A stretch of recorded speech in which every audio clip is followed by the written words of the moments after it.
নজরুল ইসলাম যে গানগুলো লিখেছিলেন, যে অপূর্ব সব শ্যামাসঙ্গীত লিখেছেন,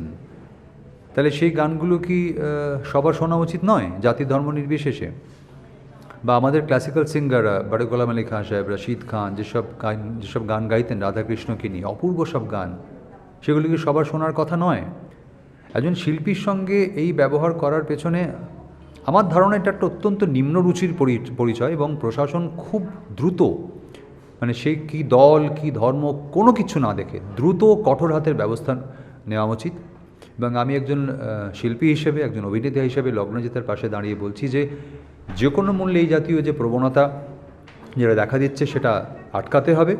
এবং সমস্ত দলমত নির্বিশেষে সমস্ত শিল্পী সাধারণ মানুষকে এক জায়গায় এক মঞ্চে এসে দাঁড়িয়ে বলতে হবে যে শিল্পের কোনো জাত হয় না, শিল্পের কোনো ধর্ম হয় না, শিল্প সবার, সৃষ্টি সবার জন্য।